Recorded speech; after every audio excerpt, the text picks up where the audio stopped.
What I'm about to tell you is still happening. And to be honest, I think I'm really starting to lose my mind over all of this. I feel trapped, and I feel like something really bad could happen to me. What I'm about to share involves people I care about, and people I fully trusted until very recently. I swear, I don't know what to do. I feel completely lost. About a month ago, my boyfriend and I decided to take a mini vacation in a cabin in the Smokies. I'll call him Philip, though that's not his real name. We had stayed in a different cabin before, in another part of the same mountains, and it had been such a great experience that we wanted to do it again. The plan was simple: spend a peaceful week, mainly for me, because work had been draining all my energy and I seriously needed to unplug. Forests have always been my sanctuary. Even before I met Philip, I used to go hiking alone a lot. So the feeling of isolation wasn't new, and it wasn't uncomfortable either. And because I was going through a rough patch, Philip handled everything. He picked the place himself and made the reservation. But things started going wrong the day we got there. The cabin was nowhere near what the ad promised. And the front door, it would be funny if it weren't so serious. It was so flimsy, a strong push could break it open. A kid could probably get in if they wanted to. We were in the middle of nowhere, so the chances of someone showing up were slim. But still, I felt completely unprotected and vulnerable. I told Philip right away. He saw my face and tried to calm me down. Said not to worry, that we could block the door, and everything would be fine. That first night, we pushed the couch up against the door. Not that it would actually stop anyone, but at least it would make noise if something happened. And that gave me just enough peace of mind to sleep. We didn't expect anything to happen. It was just a precaution. We'd kind of planned out the vacation days, and that first morning, we were going to hike one of the nearby trails. I woke up before Philip and had everything ready to go. I just needed to grab a rope from the car. I always brought one for safety, and I had forgotten it there. Ever since we saw a documentary about surviving in the woods, I've taken these things more seriously. The car was about a 15-minute walk from the cabin, so I told him to finish getting ready while I went to get it. I figured I'd be back in about 30 minutes, tops. The walk was nice. It helped me get into hiking mode and start enjoying the day. The trail we planned to do was one of the longer ones, and it would take us most of the day, so we didn't expect to return to the cabin until evening.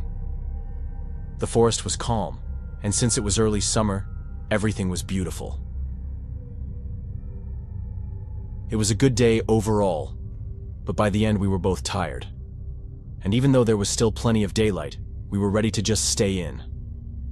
That's when I saw something that made my chest tighten. And now, looking back, I should have pushed harder on it. Right on the front step of the cabin, on the railing, was a cigarette butt. It looked like it had been there for hours. Not fresh, no smell in the air, and I was almost certain it hadn't been there in the morning. It was right in the middle. I was convinced I would have noticed it. Neither of us smokes, so I asked Philip if he had seen it before. He looked at the cigarette butt in my hand and made a face I had never seen before. I can't even describe it. I just knew I'd never seen that expression on him. Then he looked at me and said, yeah, he had noticed it earlier. And it was probably from someone who stayed there before us. Said it was normal, told me not to worry. But the way he said it, the tone he used, gave me a weird feeling. I was almost sure it hadn't been there before, but he seemed so confident, so calm, that I let it go. He told me there was no one around, that everything was fine, so I brushed it off. We went inside, pushed the couch back against the door. I did my usual rounds, checking that everything was locked, windows, doors. Everything was in order, so I eventually calmed down and forgot about the cigarette. The next day, the problems piled up. We lost hot water and electricity. The cabin was off-grid but had 2 generators, which made it more comfortable. We tried to contact the cabin owner, but most of the time we didn't even have cell service. And I was starting to stress. This was supposed to be a relaxing break, but instead, it was full of little strange things. And I know it might sound silly, especially to someone hearing this from the outside, but it was the accumulation of all the little things. Taken separately, they were manageable, even justifiable. But together, they formed a weird pattern. And I started feeling more and more like something was really off. I told Philip that something didn't feel right and maybe we should just leave. But he insisted we stay. Said it was nothing, easy to fix. Said we should just enjoy the time since we were already there. That since he had arranged the cabin, he'd handle it. Told me to rest while he went to look for signal, or worst case, someone in the nearest town to help. When I said I'd go with him, he snapped that I was stressing him out, and it would be better if I stayed and rested. He had never spoken to me like that. I thought maybe he was right. Maybe I was just stressing out for no reason. So I gave in, said fine. I'd stay and try to relax while he figured it out. I felt paranoid, like I often did around him. I convinced myself he was right, that it was just exhaustion and stress, that I needed to unwind. As you can probably guess, that was a big mistake. I'll never ignore my instincts again. Better to be paranoid and crazy than hurt, or worse. Because looking back, and you'll see, the signs were all there. We just don't always know how to listen to what our body and mind are screaming at us. Ever since I came back from the Smokies, I've been trying to figure out what was real and what was planted in my head. I've never doubted myself this much. So, going back to the story and what happened next. He left, and I stayed. I figured he'd be back in 2 or 3 hours. But the hours went by, and still, nothing. I tried calling. Nothing. And the more time passed, the more I felt like a complete idiot for staying alone. No car, no communication, no power, and no idea if anyone was coming back. I was lying on the couch, going over all the things I should have done differently, when I saw movement outside. It was already dark, and I assumed it had to be Philip. So, without thinking, I ran to the door. I truly thought it was him. But as soon as my hand touched the doorknob, something inside me said, "Stop." I felt a tightness in my throat. On the other side, someone stepped onto the porch and knocked. It wasn't Philip. It couldn't be. If it were, he would have said something. He knew I was alone and on edge. He wouldn't have just knocked. I stood there, frozen, hand on the knob. Then I heard footsteps moving away. I peeked out the window and saw a man. Back turned, walking into the absolute darkness. I couldn't see his face. It was too dark and he was facing away. But I had no doubt it was a man. That confirmation, that I wasn't alone, hit me like a ton of bricks. Had he sabotaged the generators, planned to isolate me there? But how? The idea of me staying behind had come from Philip. No one could have predicted that. And that's when I saw a white envelope under the door.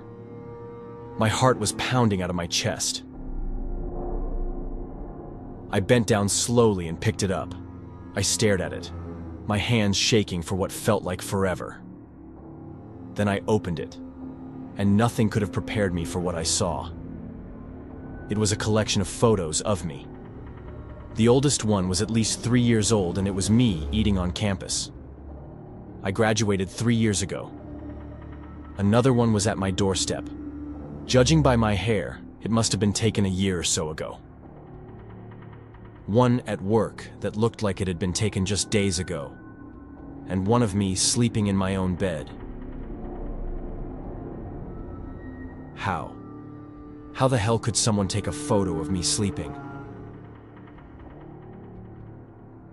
I felt physically sick and had to sit down.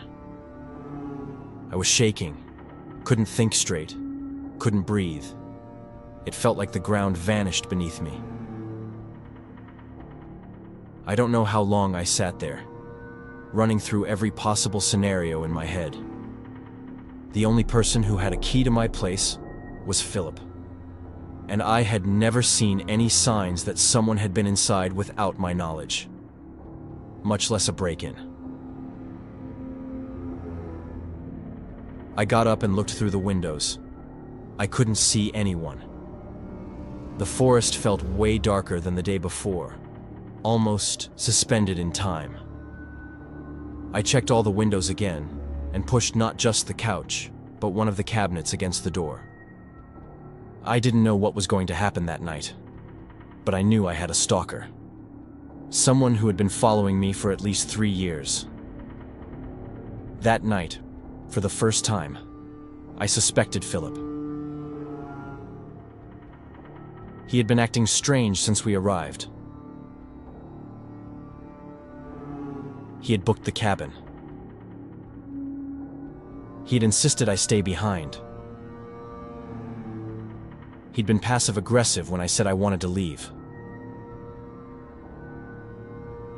At the same time, I couldn't stop worrying about him, wondering if I was being unfair, if maybe something had happened to him. Maybe that man had done something to him, and that's why he didn't come back. Maybe I was being really unfair.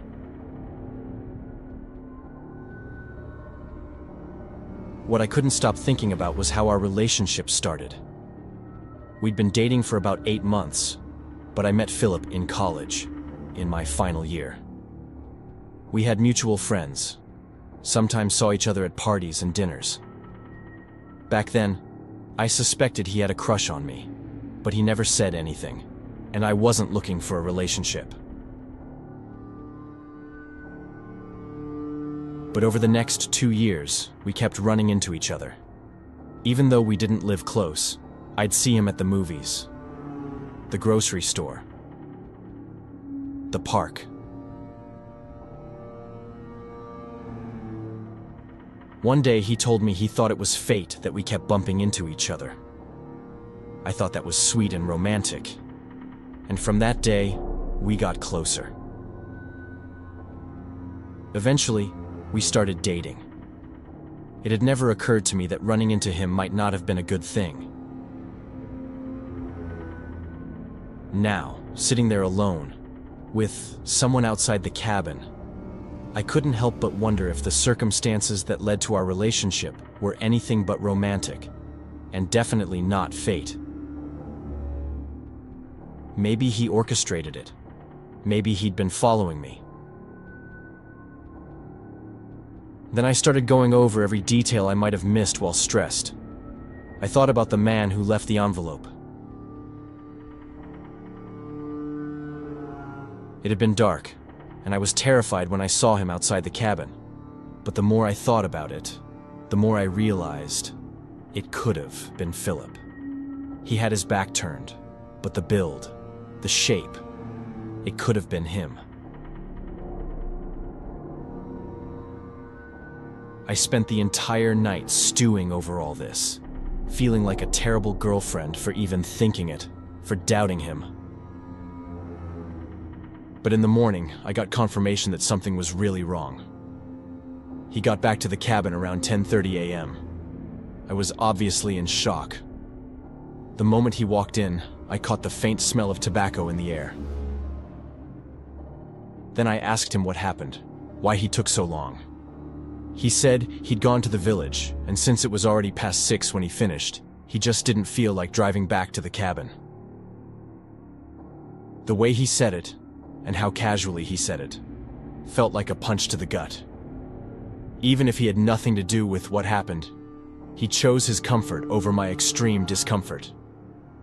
He knew how stressed I'd be, and still chose to let me go through that. I told him there had been a man outside the cabin, that someone had been stalking me. And he said I was being paranoid, that maybe I needed help. Another gut punch. He was trying to invalidate my feelings and being passive-aggressive again. I showed him the photos, and his face barely changed. At that point, I was almost completely sure he was involved, and I knew, for my own safety, I had to act like I didn't suspect a thing. I had to get out of that isolated place with someone I suspected was my stalker. I managed to convince him I agreed, that I was overreacting, that I was paranoid. I told him I wanted to stay at the cabin, forget everything that had happened, and just enjoy the vacation. But that my stomach felt really off, and I thought I might be getting sick. One thing I knew for sure was that he was a hypochondriac. The last thing he'd want was to be stuck inside with me if there was any chance I was sick and could get him sick too. So he eventually agreed we could leave. The drive back was quiet. At several points, I pretended to be asleep just so I wouldn't have to talk. As soon as he dropped me off at home, I left through the back door and went straight to the police. I don't know what was scarier, what happened at the cabin or the police's reaction when they told me that without hard evidence, they couldn't do anything. And even with evidence, he hadn't been violent. I didn't go back home. I left the police station and went straight to the airport. Luckily, there was a night flight to the state where my parents live. I won't say which state, and thankfully, he never knew where my parents lived. He never asked, and I never told him. I changed my phone and made my parents do the same. A lot of people will think I'm being dramatic, but I know what I saw and I know what I felt. Some days I wake up remembering new details, new red flags I ignored. So far, I haven't heard anything from him. I don't know what will happen next, but I don't think I'll ever go back to that house.